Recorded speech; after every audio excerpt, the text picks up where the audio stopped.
Hello, and welcome to today's webinar, Indoor Location with SiRFusion using CSR, with SiRFusion from CSR. This is brought to you by our sponsor, CSR. I'm Bethany Chambers from North Coast Media, publisher of GPS World Magazine, and I will be your event manager. Before we get started, I want to let you know that today's webinar will be recorded. You are currently in a listen-only mode. The recording will be available tomorrow afternoon on our websites at gpsworld.com/webinars and geospatial-solutions.com/webinars. A link to the on-demand recording will also be emailed to you when it is available. At this time, I'd like to acquaint you with the ways in which you can participate during today's presentation.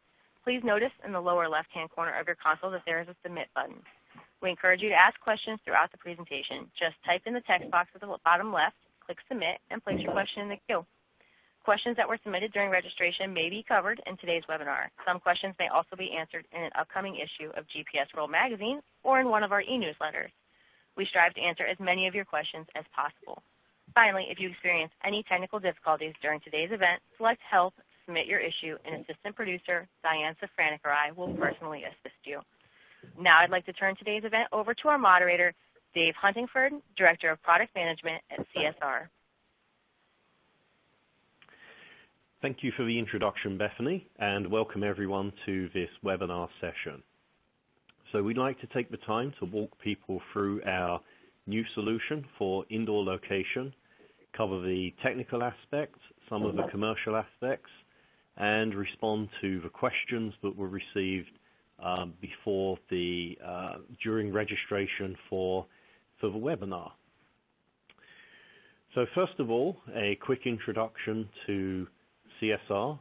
CSR is a UK headquartered company. We're just under $1 billion company, and we are a global leader in connectivity, location, and audio technology.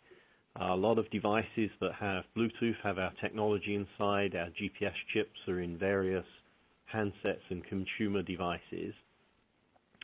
And I think as anyone who follows our stock will know that we are in the process of being acquired by Qualcomm. Now, the acquisition process is flowing along. We had our shareholder vote today, which was a yes, but it's way too early for us to speculate on what this means to our long-term roadmap or answer any of the specific questions that came in asking us exactly how our technology joins with the Qualcomm solutions in this area. So I'm afraid we're not able to comment on those questions. So first of all, I think it's useful for us to just quickly reflect on how location is what we would term as a forever challenge. Basically, the value of location goes up as its accuracy improves. So the fact that you know exactly where you are and where your stuff is has an inherent value to it. And over many years, man has been trying to improve the accuracy of position. So there's a lot of buzz in the industry today about what indoor location can do for retail. If you know where people are within the supermarket, can you really analyze exactly what they're looking at and what they're putting into their shopping trolley? And that challenges the technology because you really need a highly accurate solution to do that. And as this slide shows, we've been trying to solve location problem for a really long time. I mean, back in the early 1700s, there was a lot of shipping that was lost due to accidents in fog where navigation didn't work very well. And you needed good view of the stars at night, a very complex system to calculate position. And it could basically be fixed if you could have accurate time on the ship. So this guy, John Harrison, received a prize of about $5 million in today's money. It was paid for by the British government. And he solved accurate time to the point where over a 6-week ship journey, the clock was accurate to a few seconds. And that kind of revolutionized accuracy down to about 5 kilometers on a voyage from London to Jamaica. And then later we have new technologies like GPS, other technologies coming on like Beidou from China, Galileo, GLONASS, and then some of the technologies we're going to talk about later in this presentation.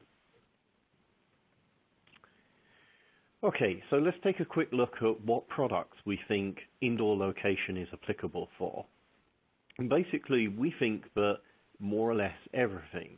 So all these little devices that we have with us, or we're starting to put on the products and devices we own, there's a value there to having indoor location. So to pick one example, say a fitness device. So today there's a lot of fitness devices that monitor your physical activity. They do step count and make an estimate of calories. Well, if that device could be low power with location indoors, and given we spend 80% of our time indoors, if that fitness tracker could have location as well, either in real time or post-processed, it could give you a much more accurate estimate of calorie count, because you'd know how many steps you went up and down, what hills you climbed, and that picture could really bring a lot of value to fitness tracking. And the problem today is they're generally GPS-based. They don't work indoors, and if you do switch on GPS, the battery goes flat fairly quickly. There are many applications on the mobile phone, social networking, and asset tracking. You know, a lot of the things that I know I'd like to track, generally they spend their time indoors and they're occasionally outdoors. And when the solution doesn't give me a fix, then it's not that useful. So moving to the next slide, I wanted to highlight a couple of quick examples of what we felt were good applications for indoor location. So at the top here, I think many people have seen the Harry Potter films. He had a very cool product called the Marauder's Map. And you know, my take is that we're not far from having that kind of application available for social networking. The technologies we're going to be talking about in this presentation include pedestrian dead reckoning, Wi-Fi positioning, and GPS positioning. And the fusion of those gets us down to a few meters of accuracy. So I know that I can expect, people can take this technology and commercialize it next year, and start building applications that show exactly where my friends are when I'm out in nightclubs, in shopping malls, places where it can be quite difficult to find your friend because you need an accurate location.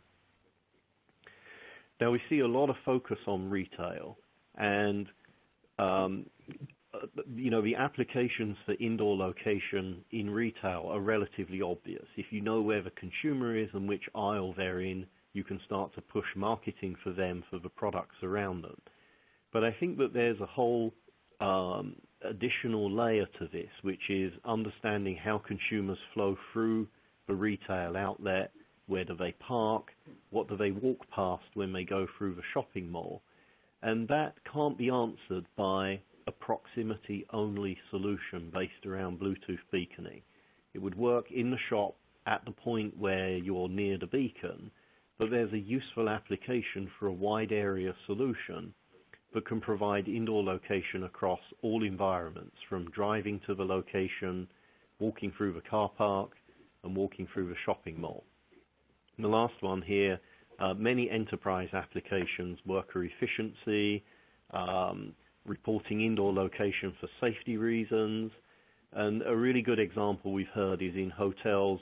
Regularly get complaints that when staff have the push-to-talk radios, they tend to leave the ringer profile on maximum volume because they have to walk through areas like the casino floor where it's very loud. So you have to have the volume at maximum, and then they walk through the corridor and wake people up. And they call reception, complain, next time they stay somewhere else. So there's many kind of tangible benefits to having indoor location, and our view is we think we know some of the applications, but there's many more in the future that we haven't yet thought of. And once this technology is available in the application space, that innovation will start to flourish. Okay, so let's take a look at our introduction to SiRFusion. So SiRFusion is a technology platform that provides indoor and outdoor location. And it operates through the combination of satellite-based data, GNSS, MEMS sensors, which is accelerometer, gyro, compass, and barometer for motion detection, and Wi-Fi positioning, together with a cloud-based components and smarts in the client, but gives seamless crowdsourcing. So this solution does not require any site survey, and it reuses the existing infrastructure in the building. And we do that through the combination of these free technologies and crowdsourcing. It does not require any motion to get a position fix, so we are not doing signature matching in the client or in the cloud. As soon as the solution is powered up, it will try to give you a Wi-Fi based position fix. So it's very suitable for asset tracking as well as consumer devices and consumer applications. It's a scalable framework that we've built to be able to accept new technologies such as Bluetooth smart beacons, Wi-Fi round trip time, indoor messaging system. And we're going to show later some of the results when we've augmented this system. And we have it available as a library suitable for embedding in Android applications. And that's our first solution to market. So moving on, what can SiRFusion do? Well, if it's supplied on our chipset solution, which will be available for Q3 next year, we have control of the power, and we think we can provide continuous indoor positioning and continuous user context for a very low power budget.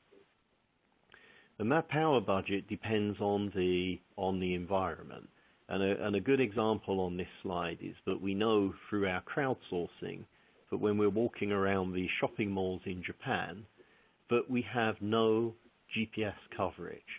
So it's fairly simple for us to utilize that knowledge and tell the client device, if you know you're in this position, don't power up GPS. And then you're just using the MEMS sensors with a Wi-Fi fix every 5 or 6 seconds, and it really takes the energy down required to calculate position. The MEMS sensors also give us a lot of information about user context. They tell us if the person's walking, running, and it gives us vertical context such as on a lift and an elevator, on an escalator. And we use those contexts to help manage power, and we make that available through an API to the application. So this application we think is a good solution for many devices, wearable, mobile, asset tracking, and we will be delivering this as an Android library in first quarter next year and on a chipset-based solution in third quarter. So let's take a look at how the platform works and the key components. There are two halves. In the cloud, we have our CSR positioning center, and this is the component that provides aiding tiles to the client and does the crowdsourcing. And then on the client side, we combine together data from GPS, GNSS, the MEMS sensors, we do pedestrian dead reckoning, and we use terrestrial signals such as Wi-Fi, and we can expand to Bluetooth low energy and indoor messaging. So these components are brought together, and the overall solution, as we say, it's zero install. So this will work in any location without installing new infrastructure. It scales globally. We qualify the solution as one from one vendor, so that reduces our customers' risk. And it's built as a framework to accept new technologies as they become prevalent. So taking a little bit deeper look at our strategy and what we decided to productize first, we looked at this challenge of indoor and determined that it kind of broke into two buckets. What can be done with existing infrastructure with a fully crowdsourced solution, and we determined that we could get to about 5 meters accuracy through fusion of Wi-Fi, MEMS, and GNSS. So our first product to market concentrates on the left-hand side. And then later, we recognized that for enhanced accuracy, such as retail, knowing exactly which aisle you're in and which product you're looking at, would need augmentation with Bluetooth beaconing. And there are many alternatives here. It can be visible light communication, dedicated wideband hardware. Wi-Fi can be enhanced by adding the time component to get to round trip time, and even magnetic signature. So our first product is targeting the left-hand side, and then later we'll have expansion to include things like Bluetooth low energy beaconing to take us over to the right-hand side. Okay, so at this point I'd like to hand off to Dmitry Rubin, who's our lead R&D director, and he's going to talk about how we set about solving the indoor positioning challenge and some of the results with using the current technologies and then augmentation with Bluetooth low energy. Thank you, Dave.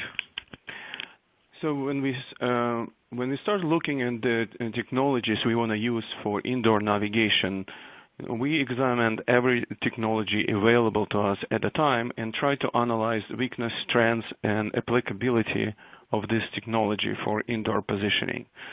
So the first choice was, of course, to look at GNSS technology. It's widely available and have a lot of history in the marketplace. So what we decided to do is analyze what does the coverage looks like with GNSS technology, not only outdoor, but in somewhat not very challenging suburban areas. We all know and understand that in deep urban areas like San Francisco and New York and Chicago, inside of the hotels, there's no GNSS coverage. We know that. However, we wanted to look at in suburban environment, in a 3-story building, in pretty big opening around it with a car parking. What does the GNSS coverage will look like? What you see here is the results of the test, and the green line shows the actual path walked through, and the red dots shows the GNSS position fixes around this area. So you can clearly cannot make up what the trajectory was between those red dots. But what we note is that interesting statistics. We have almost 97% availability of GNSS position fixes, yet most of the fixes land outside of the building. And then we looked at and play around with the data to try to understand, okay, we have GPS, we have GLONASS. How much GLONASS availability will improve positioning? And we saw there's some improvements, 7 to 15%, and that's what you see with those red dots. But it really doesn't take us indoors adequately. So the bottom line here was that, yes, GNSS provides position indoors, but it's probably not good enough for navigation purposes indoors. So the next technology we looked at is pedestrian dead reckoning. Is that the right technology to use? Now, fundamentally, it's a dead reckoning technology, which not absolute positioning technology, but relative positioning technology. It provides displacement. And, pedestrian aspect of it is basically using the notion of steps and how the user walk.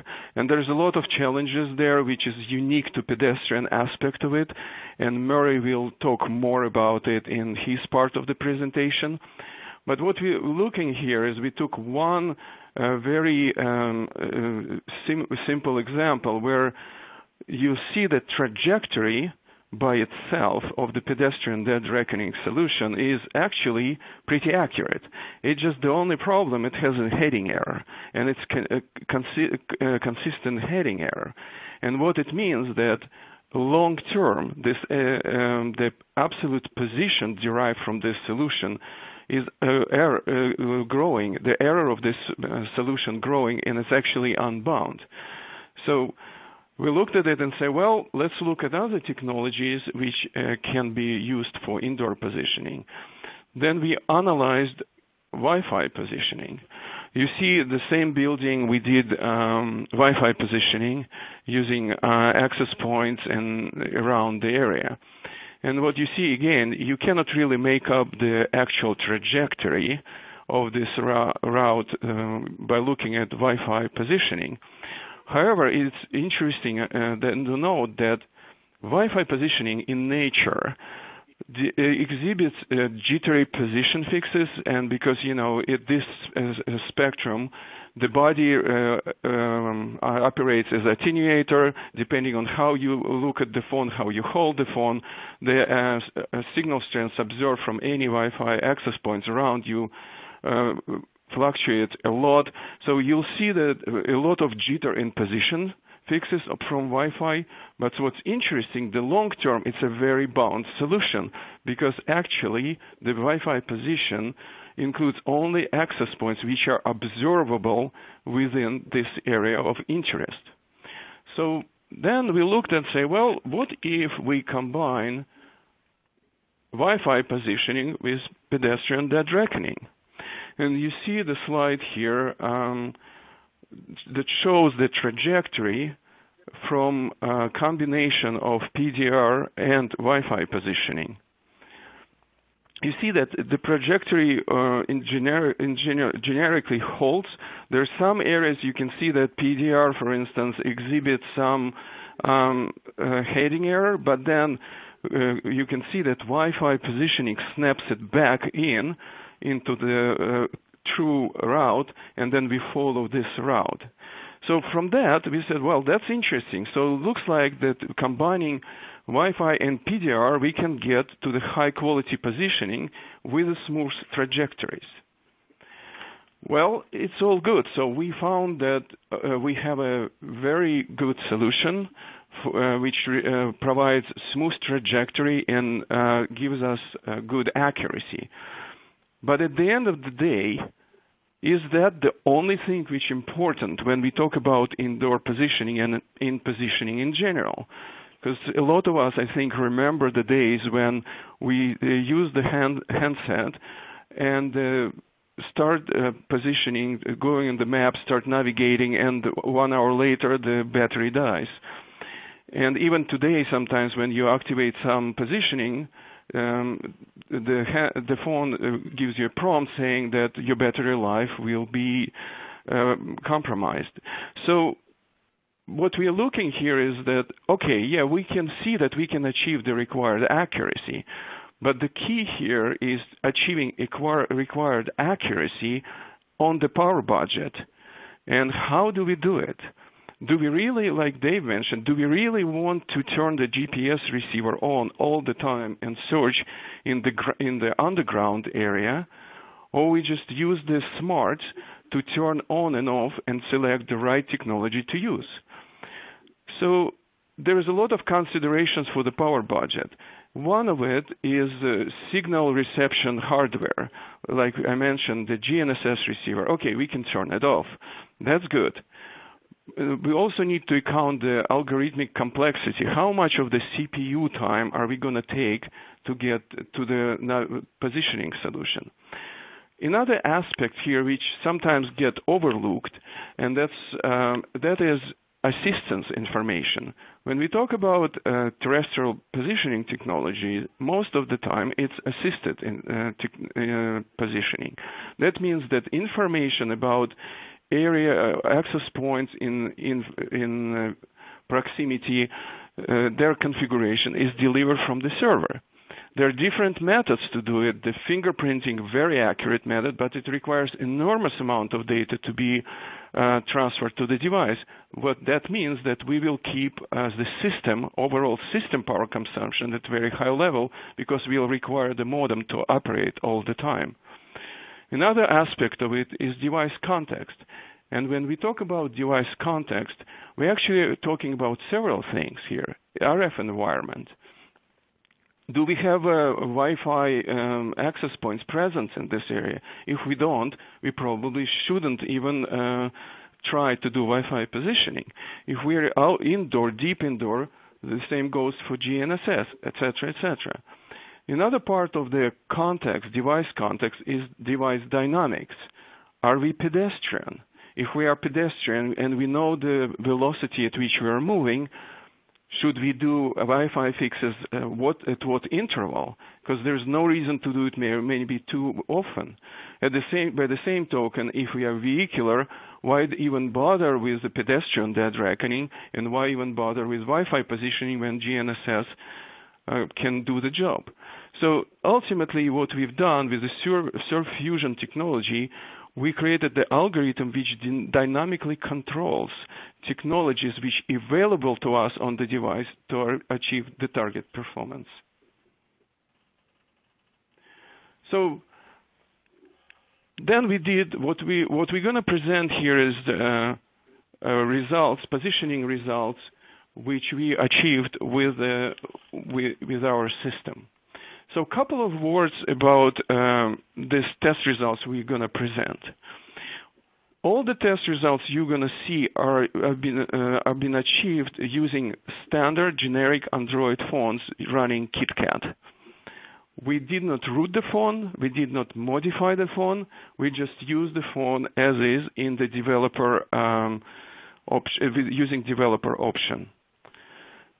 So the results you're going to see show the performance of the system by fusing MEMS PDR technology, GNSS, and Wi-Fi. Another aspect of this test is that we run the test using the phone in natural use case. That means we actually explicitly ask users not to control how they hold the phone. By the same token, we ask users not to go and try to break the system. We do it for internal engineering purposes, of course, for verification, but this test was how the system performed in the real life environment.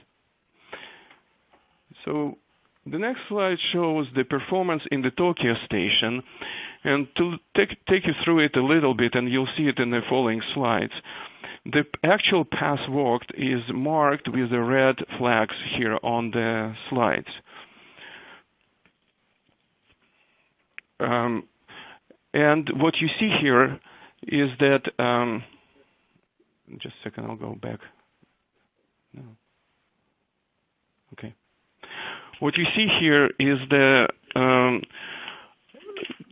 performance of the system is around 5 meters, and the largest error, about 7 minutes, was the duration of this track, and the largest error was about 5 meters. Also, as we mentioned before, there is no GNSS present in this test. So effectively, you're looking at the performance using Wi-Fi and PDR.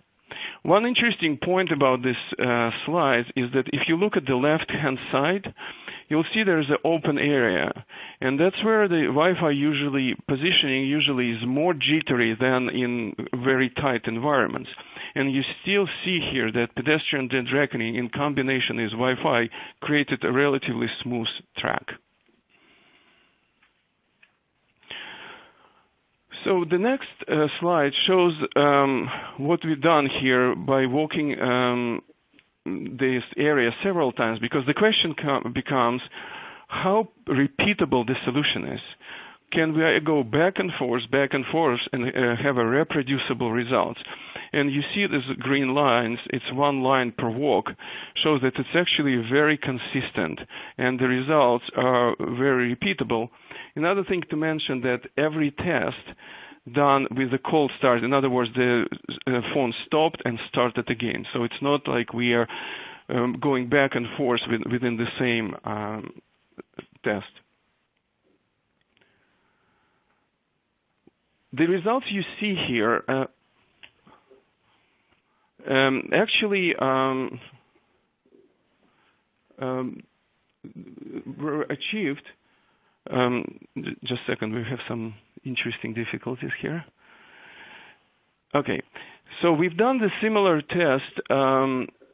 When we did this test, we looked at what the platform can give us today. As I mentioned, we use a KitKat Android phone and enable GPS provider, which you see marked here in green, and network location provider, which is probably Wi-Fi positioning here, which is all the fixes are marked as yellow. So, and you see red, and it's a SiRFusion trajectory at 1 hertz. In this area, when we said there is a one point in this whole navigation track where we have some visibility to the sky, there is some window skylight in the area, which allows phone to get GPS fix. We don't know if it's accurate fix because we were not sure where we get this fix. But the bottom line is it's only single GPS fix. And you will see that Wi-Fi positioning from the phone is also, it's hard to make the trajectory. We'll see that it actually confirms to what we've seen in our test, that the position is jittery, but it's bound within this venue. Another interesting thing to look at here is that the starting point for Wi-Fi positioning using standard available technology versus SiRFusion technology is actually ways a little bit off from the actual ground truth where you see SiRFusion start. Now, all this test we show you. Just a second, we're having some difficulties with the slides here.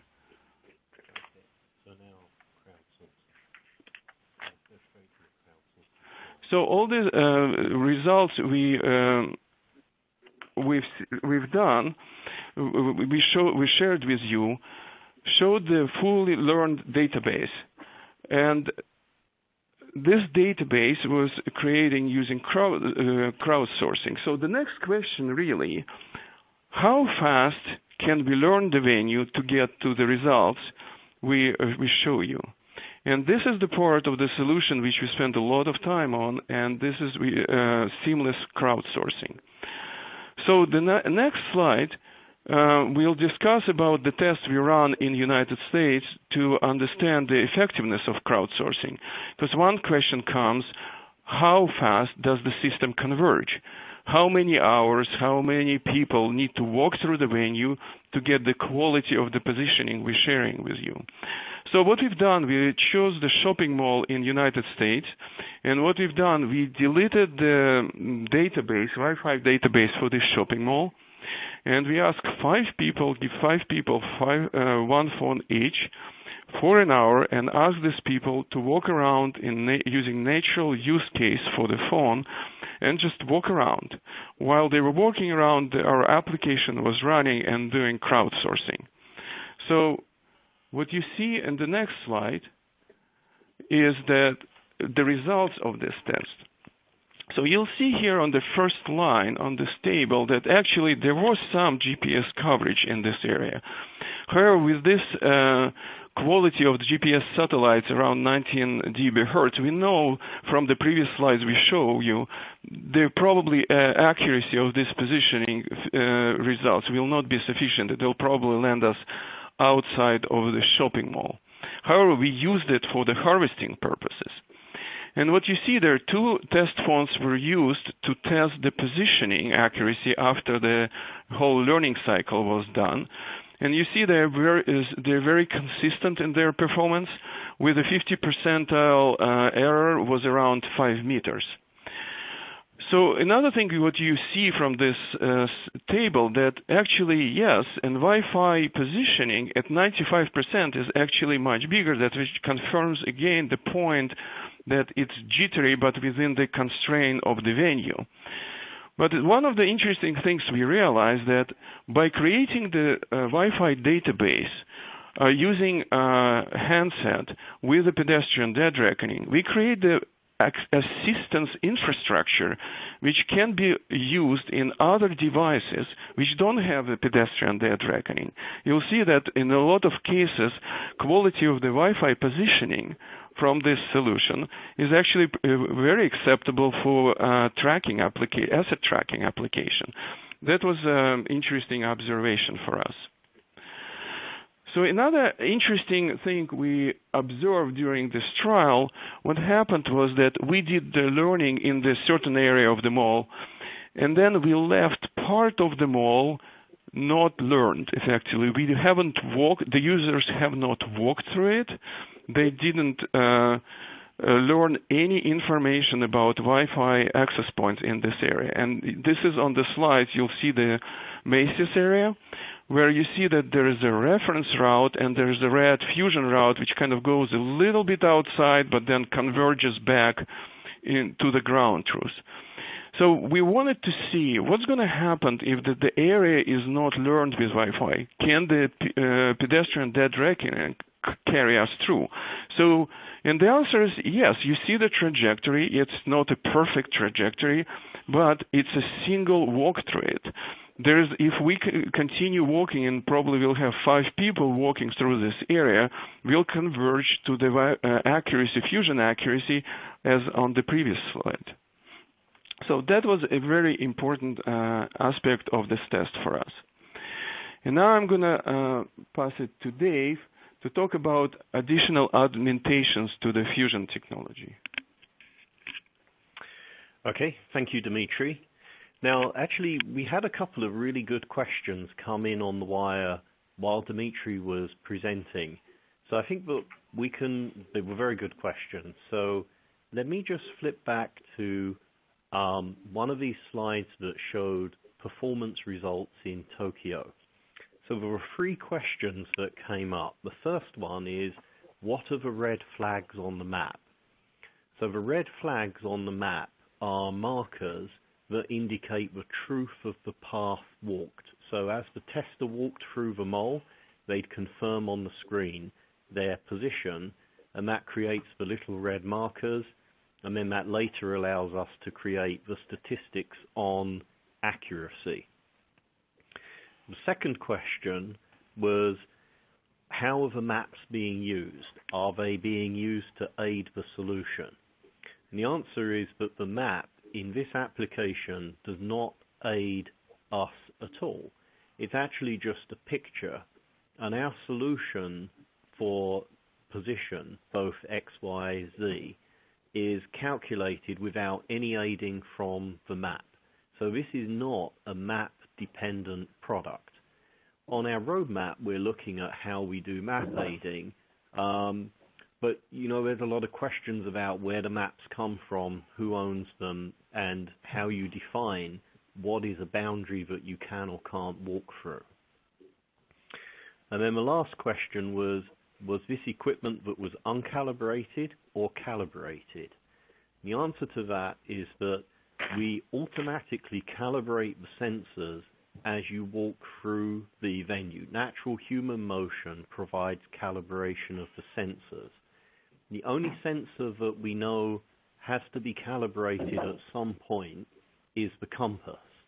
And on a mobile phone, that's typically, the phone will prompt you to do the Mobius loop, or the application will prompt the user to do some kind of motion that allows you to calibrate the sensor. So hopefully that answers those questions, and now we'll push to augmentation with infrastructure. Okay, so there's a lot of industry interest in Bluetooth smart beaconing. And we looked at how can this help indoor positioning, and it is extremely complementary. But there are also some challenges, and Bluetooth Low Energy is a battery-powered solution, so it's very low power. And unlike Wi-Fi, you can't see it from a long distance. So we looked at what is the received signal strength for certain distances from the beacon and tested it across thousands of measurements. And this chart's showing you that if you, say, pick a signal strength level like minus 79 dBm, but potentially the range of distances from the beacons varies from 1 meter to around 12 odd meters. But at the front end, when you're down at the 1 to 2 meter, it really gives you very good resolution because you can see the steep front end of that curve. So it's very complementary to Wi-Fi, and we can see that when you have beacons and you're relatively near to them, it adds a level of information that Wi-Fi can't give you. So we took this data and we put together a little test bed in our San Jose office to try to see what does this do for performance. So this is a picture of the top floor in our San Jose office. Each of the yellow markers is a Bluetooth beacon. The beacons were learnt by people walking around the office, and then we started to test the technology to see how it compares. So on this next slide, we took this test bed, which is about 20 beacons with roughly 5-meter spacing between them, and then we defined a test route between people's cubes to really test how well it works. And what this slide is showing you is that the real-time positioning of the solution worked best with all the technologies available. So with everything switched on, we ran at about 2 meters, 50%. And as a baseline, running with just GNSS, MEMS, and Wi-Fi, we were about 4.7 meters. And what's lowering the accuracy there is actually GPS. Because if you think back to the slide Dimitri presented that showed half the GPS positions were outside the building, it's the GPS that's lowering accuracy. So you can see on the second and third line, Bluetooth Smart with MEMS was 3.7 meters, and adding GPS in reduced it to 5. But as I say, when you put all the technologies together, you get the best possible solution. So I think that this is a very good way of looking at what Bluetooth Smart can do if you're looking to go beyond a simple proximity use case where you're trying to change to location and then potentially later a navigation solution. Okay, so at this point I'd like to hand off to Murray Jarvis. Murray is a lead R&D for our Fusion technology, and he's going to talk us through some of the challenges and solutions that we have for Fusion. Thank you, Dave. So I've split my section into 4 major issues, and I'll give a brief overview of each of these. So the first is confidence estimation. This is key to our ability to combine individual technologies with the right balance. It's also something that needs to be addressed throughout the design and not merely added on at the end. The plot on the left, which Dave has already shown, actually highlights a general feature of our RSSI-based positioning, not specific to BLE. And that is that weak access points can be associated with very large position uncertainties, and strong access points with much smaller uncertainties. And the same principle also applies to the learning as well as to the positioning. If you look at the graph on the right, it shows that the spread of the learned access point uncertainties is, for a typical building, in this case, around access points from about 0 up to about 80 meters uncertainty. So this spread is significant, and some access points end up playing a much more important role in positioning than others. In addition to the Wi-Fi, it's also important that the PDR error growth is also well modeled, and that the GNSS confidences are realistic.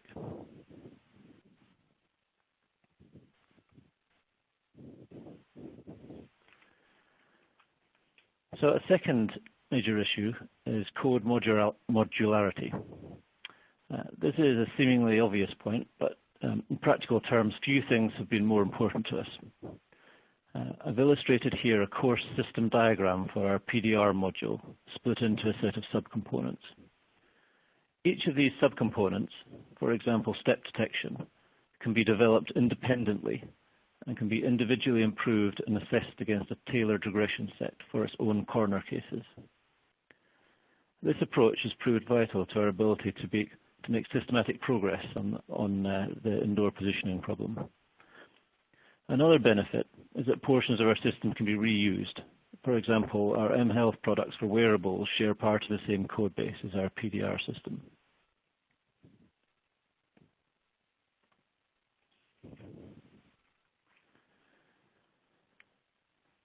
So a third issue is what we term integrity, which we distinguish from confidence, and it's really to do with what happens when one of the subsystems fails.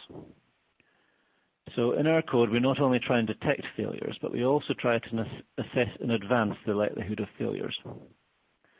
This allows us to plump for the systems which are currently most trustworthy in the event of a disagreement between the two subsystems.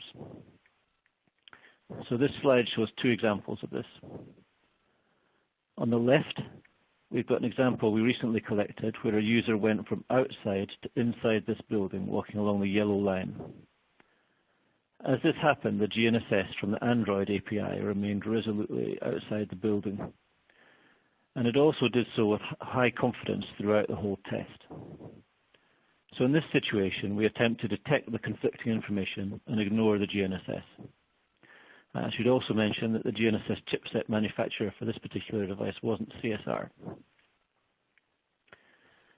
The figure on the right shows another example of integrity.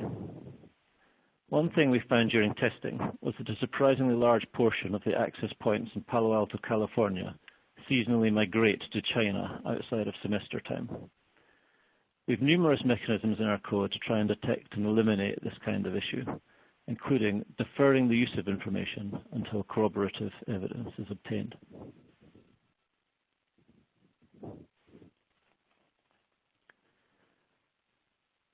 So the last issue I'd like to cover is to talk in general about the challenge of indoor positioning due to the breadth of the problem. So we have found that it's very important to plan for this diversity, both in the design phase and the test phase. In particular, it's been very valuable to us that we're a global company with test teams from around the world contributing to the product and the test. So I've broken out some specific examples of the kind of diversity I'm referring to in this slide. So firstly, different types of environment, such as an atrium compared to an office. So this can yield different RF propagation environment, a different access point density. The audibility of access points from other floors changes. Even the movement patterns of users differ between these cases. Geographic differences have a surprising impact too. So different types of technology may be prevalent. For example, mobile access points are much more widely used in some areas than others. Building types and materials differ, leading to differences both in the RF environment but also in the magnetic fields. The people density also varies greatly geographically, and this can impact how people walk and also the RF environment. Differences between groups of people also present challenges. So males, females, children, seniors all have differences in their biodynamics, and even differences as simple as shoe type or how people hold their phones can impact signals. Even within a group, there's a large variation in how people hold and use devices. They might hold them in their hand, swing it by their side, put it into a pocket or a bag. It might be held in portrait or landscape, or they might receive a call in the midst of navigation. There's also diversity in the vertical environment. In particular, there are a number of different ways of transitioning between floors, and of course, the interfloor spacing varies from building to building. Finally, the last type of diversity I'd like to talk about is in the target platform. And in particular, we're allowed to try and target our implementation to either software or hardware.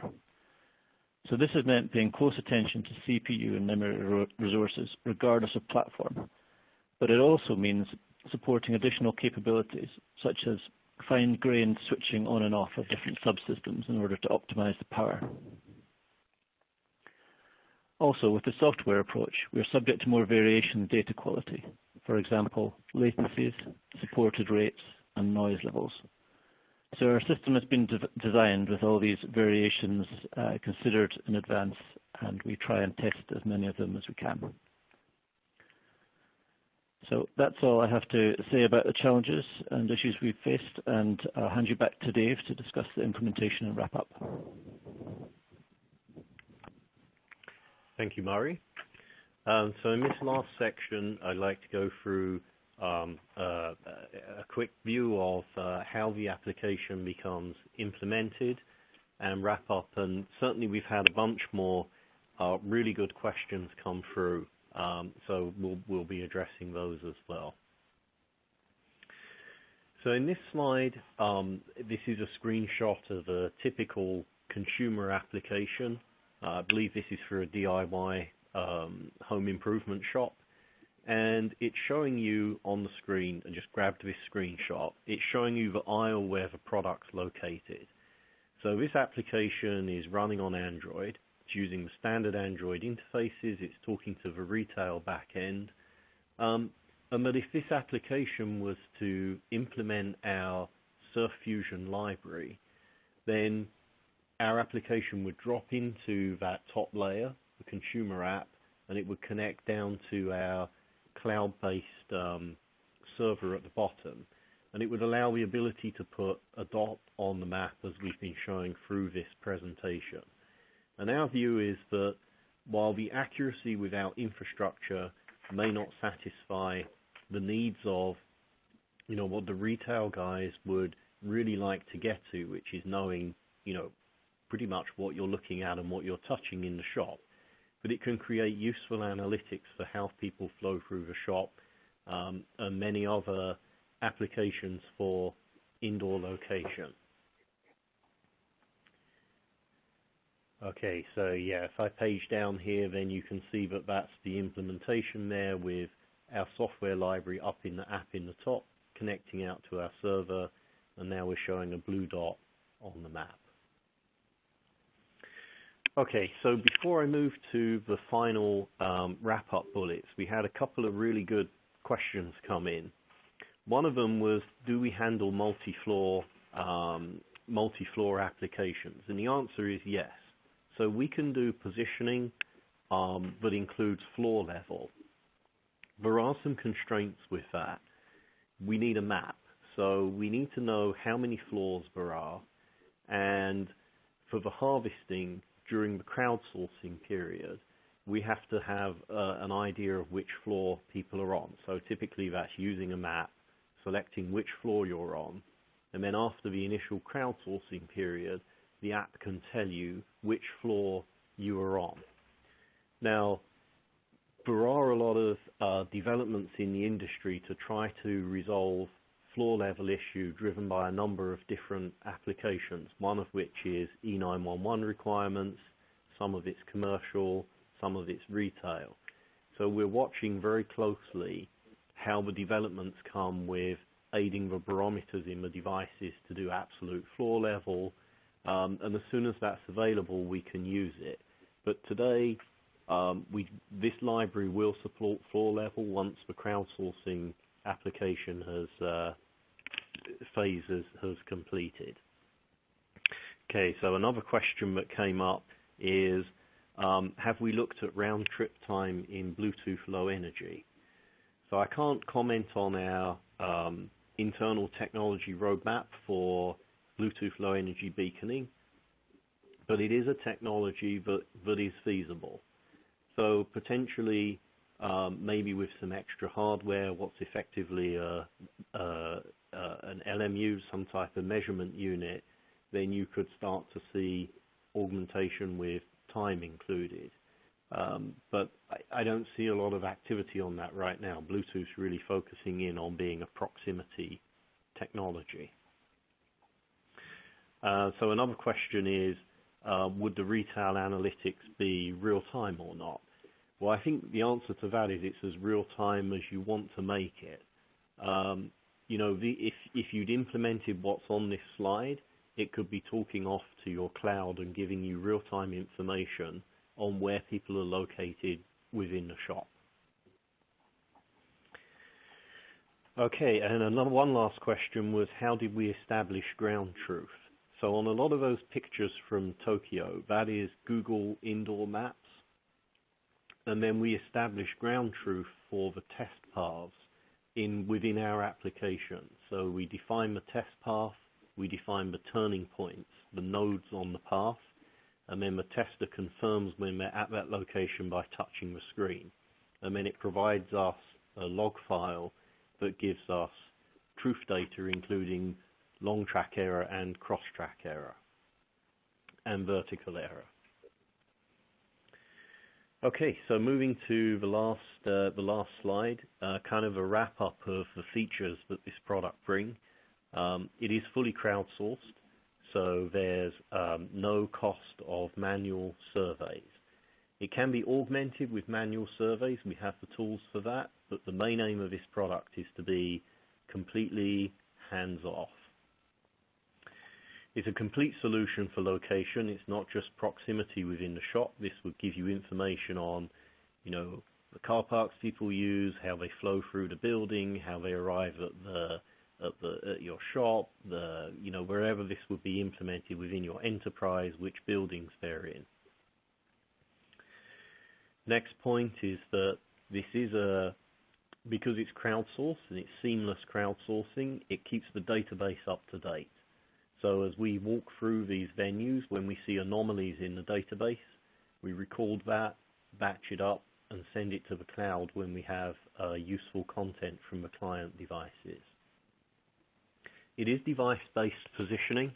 In GPS terms, this is MSB, it's not MSA. The clients are completely independent from the server until you move to a new location where you have to download a new tile.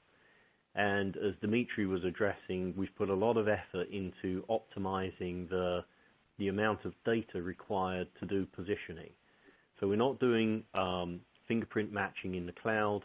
And as a typical example, in those pictures from Tokyo, the aiding tile to run those position tests is about 4 kilobytes. So it's a very small, efficient packet of data from the server to the client, and then the client can go off positioning, and when you get to the edge of the tiles, you come to get another download from the server. Scales worldwide. It's simple to deploy library, no constraints on regional deployment, and it's a framework solution that allows augmentation with future technologies as they become available. So CSR is a world leader in Bluetooth and Bluetooth Smart, and we expect to encompass beacons to enhance accuracy as we move through next year. And the accuracy is 5 meters or better. It's dependent on the environment that you're in, and much like satellite positioning, with the satellites evenly around you, you get very good positioning. If you have, say, one Wi-Fi access point in a large area, you're more dependent on how well the MEMS sensors do. But as I say, the advantages of this solution are you're reusing existing infrastructure and there's no survey requirements.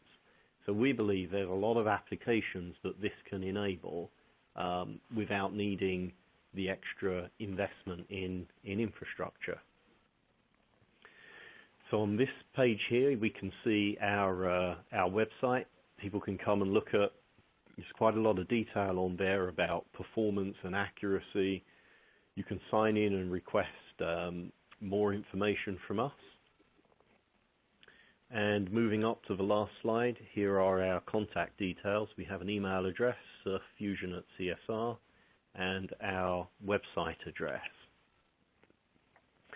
So I think at this point, perhaps we can just go through some of the questions that came in from the registration page. A couple of points here. Is a survey required? Nope. This is seamless crowdsourcing, so the survey is automated. Do you foresee vision sensors as part of a potential solution? And the answer is yes. Long term, there are a lot of technologies such as visual SLAM, simultaneous location and mapping, that this framework can be augmented with. And vision in particular is a very powerful tool. These are areas we're considering, but it is not in the first product release. Another question here is this technology applicable for low-power wearable? So the answer is yes. I mean, we really see actually a lot of growth in the future is going to be in that wearable / Internet of Things space. And our view is that more or less every device benefits from having having location. It just inherently adds to the value of the data that you're taking, knowing where the device or the person is at. So another question we've received is, who owns the crowdsourced data? Is it SiRF or SiRF customers? So one of the, our preference is to have one database that everyone contributes to, because we recognize that is the fastest way to grow coverage. But we also recognize that for an enterprise customer, it would be more appropriate that that data was segregated. So for a large enterprise customer that's providing us directly with their Wi-Fi database, yes, we can support segregation of that data on our server. So another question here, does this work for in-vehicle use such as tunnels and underground parking lots? So we have not integrated vehicle motion technology with our MEMS library. So the first product is pedestrian based. It's designed for products that humans walk with. But we do have very strong dead reckoning technology from our automotive team. And it is on our roadmap to look at how we can, when we recognize that we're in an automotive context, but we enable the MEMS sensors with our automotive dead reckoning technology. Okay, and another question here, is the crowdsourced data anonymized to hide identity? And the answer there is absolutely yes. What we bring back from the client devices includes no personal data. Our system runs where the client devices simply have a customer ID and a platform ID and no unique ID. So we don't bring back any individual location data back to our server, and that makes it a lot easier for us with privacy concerns. So the ownership of the data and the individual position is more in the layer above us with the application. So the application developer has to decide how they handle the data, what they harvest, and how they handle privacy. Okay, so I think that's a fairly good rundown of the questions. So I think at that point, I'd like to thank everyone for joining. If anyone has questions, they can continue to enter them on this web portal, contact us via email, look at our website, which will also take you to a contact form. And for any developers out there, we are ready for business. At that point, I'd like to wrap it up from the CSR side and hand back to Bethany. Thanks, Dave, and thanks to Dimitri and Murray also for joining us today. And, of course, thank you to our sponsor, CSR. Finally, thank you to all of you for attending today's webinar and many of our webinars throughout 2014. An on-demand recording will be emailed to you tomorrow afternoon and will be available online for 1 year starting tomorrow. Have a safe and happy holiday season, and we'll see you back here in January when we'll announce our 2015 webinar series at gpsworld.com/webinars.